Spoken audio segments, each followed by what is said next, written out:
In the face of the growing horror in the Middle East, we are acting to keep alive the possibility of peace and a two-state solution.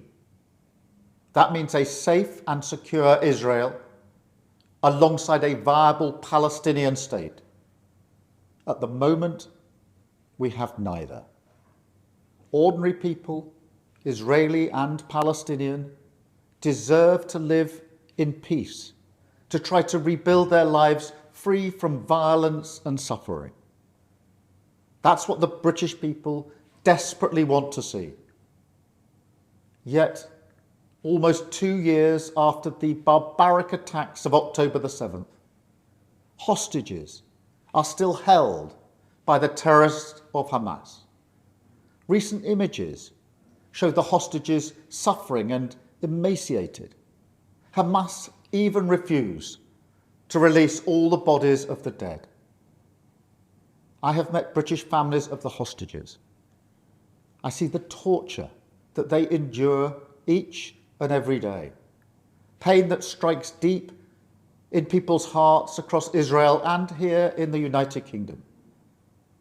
The hostages must be released immediately, and we will keep fighting to bring them home. Let's be frank.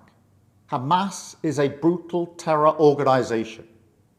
Our call for a genuine two-state solution is the exact opposite of their hateful vision.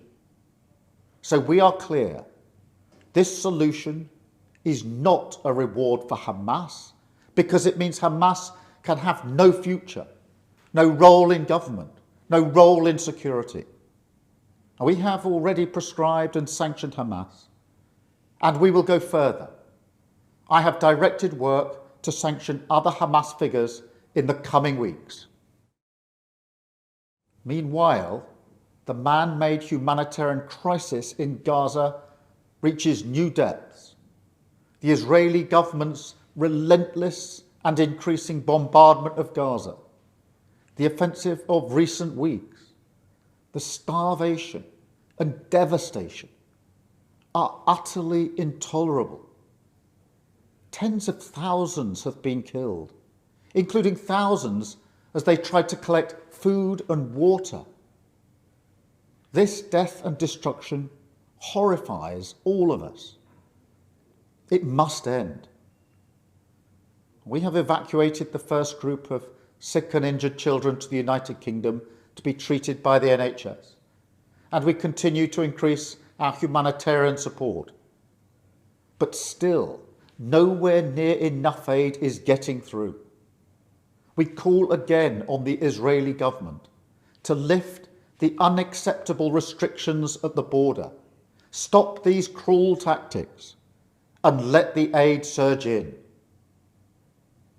With the actions of Hamas, the Israeli government escalating the conflict, and settlement building being accelerated in the West Bank, the hope of a two-state solution is fading.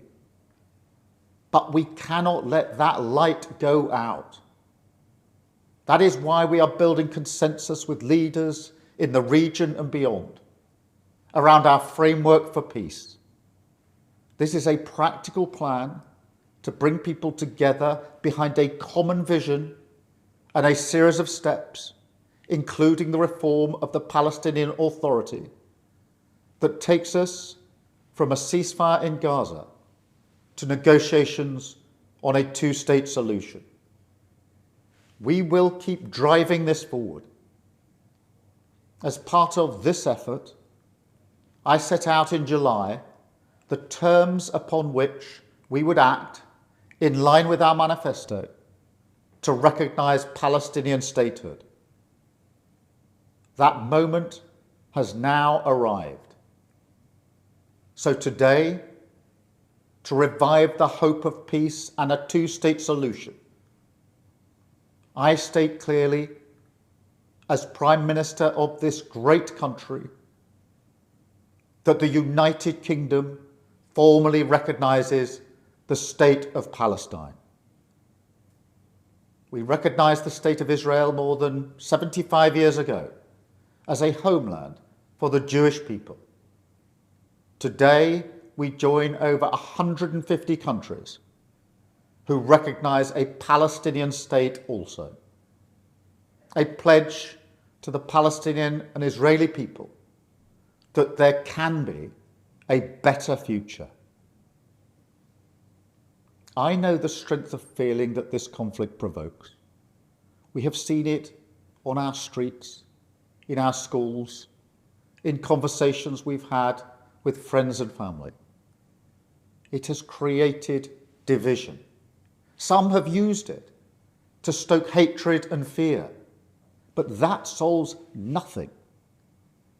Not only must we reject hate, we must redouble our efforts to combat hatred in all its forms. We must channel our efforts, united together in hope, behind the peaceful future that we want to see. The release of the hostages, an end to the violence, an end to the suffering, and a shift back towards a two-state solution as the best hope for peace and security for all sides.